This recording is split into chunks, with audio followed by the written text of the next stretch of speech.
I'd like to start this video off by saying I am not a financial advisor. Should you choose to invest in Bitcoin or any other asset, do your own research or seek the advice of an actual financial advisor, preferably one that knows a thing or two about crypto. Now, if you've been watching my recent videos, you'll notice that today's chart is a bit different from what I've been normally using. And that's because I switched to the Heikin Ashi to get a different look at Bitcoin's price action, to get a better idea of where we may be going. And the first thing that I noticed, also, I'm using the Ichimoku Cloud, this thing here, if you had no idea what that was. Anyways, I did this to get a better look at the price action, to get a better look at the trends, because that's what the Heikin Ashi does. It drives out the noise and trends. Now, the first thing that stuck out to me was the fact that we are in an ascending triangle, and it shows it more clearly on this than it did on the traditional candlestick chart. The traditional candlestick chart also showed a bit of a bear flag forming, but this one doesn't show that too clearly. I mean, I guess you could draw the trend in there and it would sort of look like one, but the pattern that sticks out the most is, of course, the ascending triangle, and the ascending triangle is in fact a bullish pattern. And now, if you look closely here, you can see that the end of this ascending triangle happens to poke right into the Ichimoku Cloud. And if you know anything about the Ichimoku Cloud, if you're above the cloud, it's generally bullish. If you're below it, it's generally bearish. Now, if we break the fact that the ascending triangle is a bullish pattern, and if this breaks in the upwards direction, literally any time after today, it'll push it right above the Ichimoku Cloud, and that'll give us, well, let's just say we should start looking at some upside targets, because we're not going down if we break upwards out of this triangle. Now, I also added indicators to this. I added the traditional relative strength index, the RSI, which is currently sitting at 50, and that is showing that we are at a decision point, just like the ascending triangle is. We're almost to the apex. We're getting to a decision point. Now, also I have the MACD here, and as you can see, the MACD is starting to wane down, and it may converge towards bearish, but that's just because we're trading sideways. If we break in the upwards direction, this will definitely continue upwards bullish, and this histogram will definitely grow in the bullish direction. Now, you also got to keep in mind that on the MACD, we are in fact in a negative, so there's definitely a lot of room to run for the MACD there. So, just by looking at this chart, I can confidently say that there is more likely a chance of us breaking in the upwards direction than there is of us breaking in the downwards direction. So, with that, this is not going to be a very long video. Well, then again, I've said that so many times before in my videos, ended up being some of the longest videos that I've made when I've said that this wasn't going to be a long video. So, you know what? I'll just play it by ear. Moving on.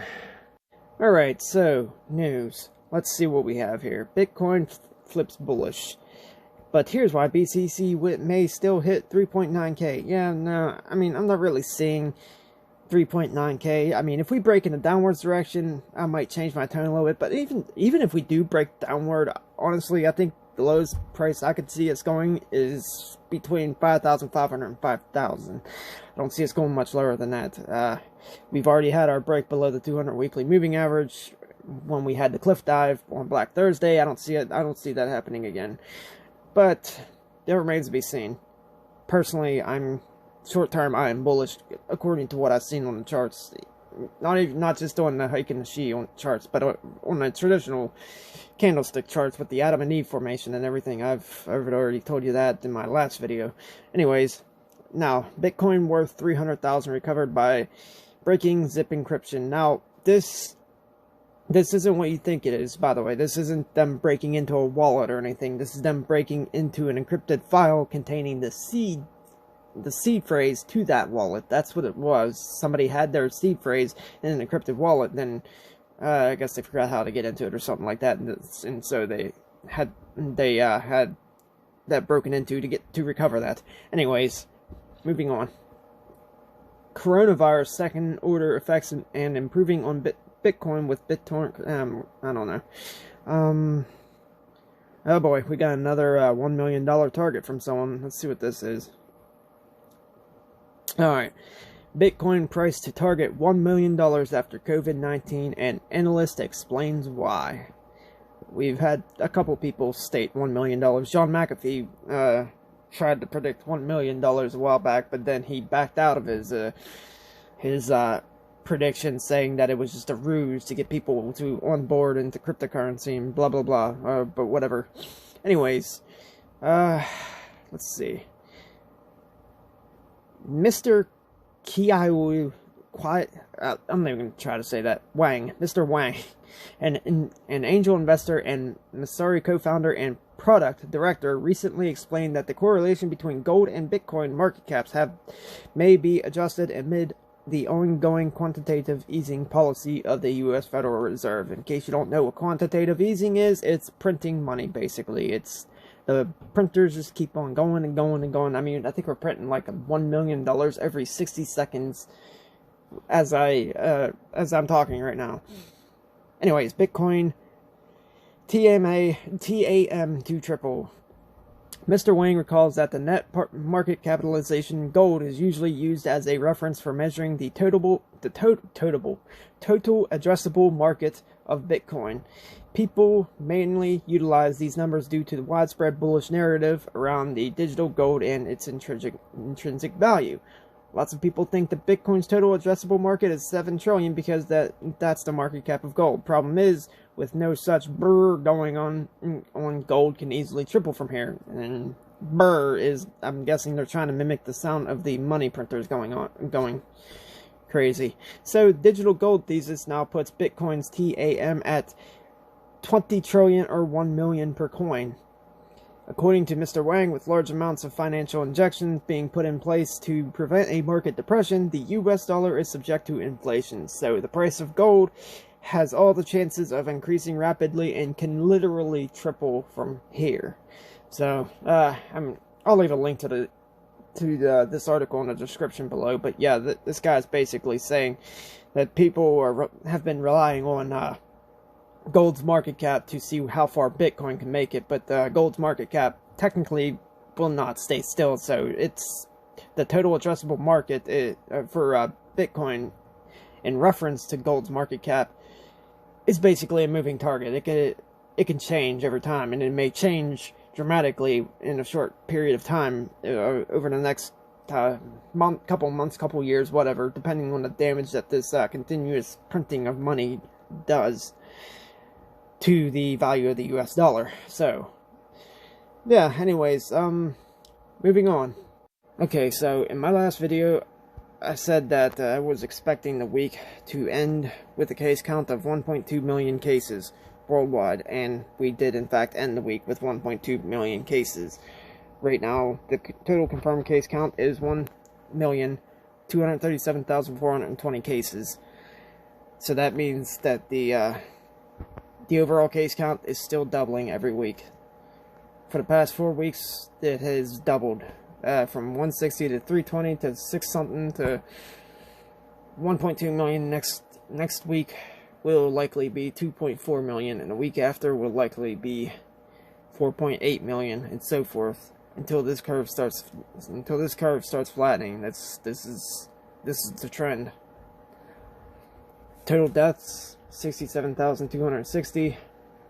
Total recovered 252,658. United States has 312,481 cases. The case count in the United States is not slowing at all.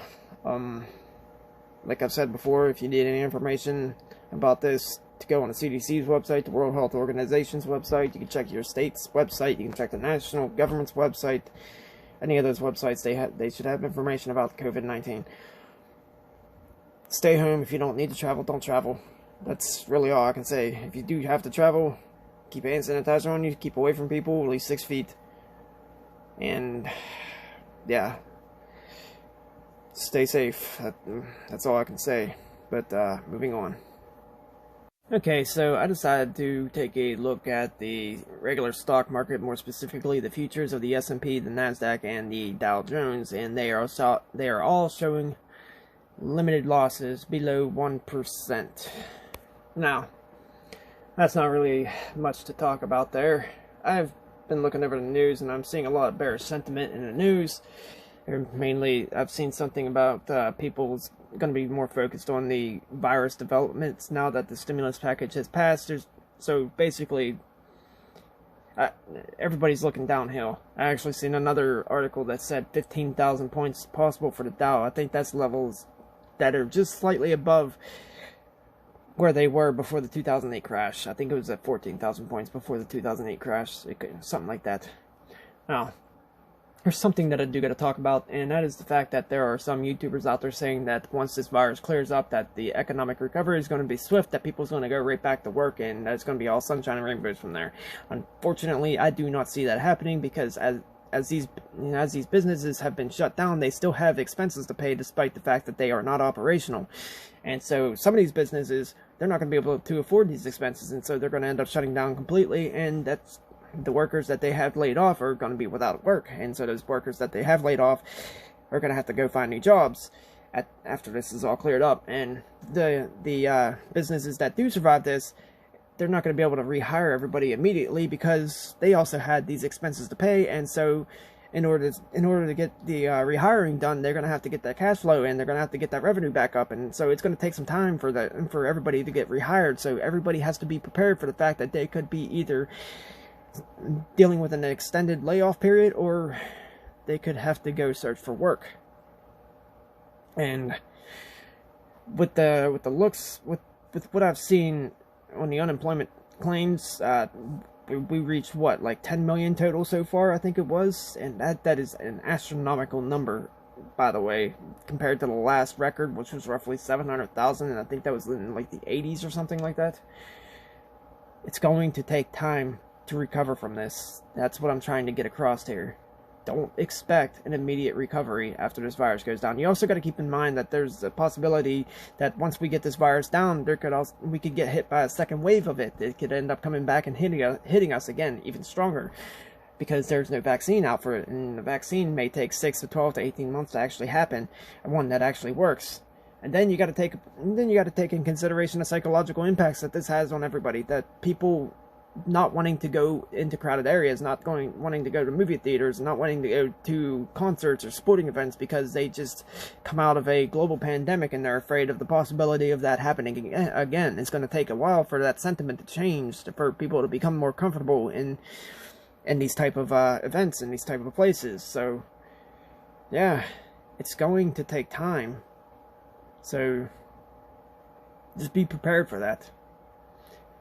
With that, I don't think there's anything else I have to really go over. Just stay safe out there, guys. With that, that's all I have for you guys today. I will see you all next time.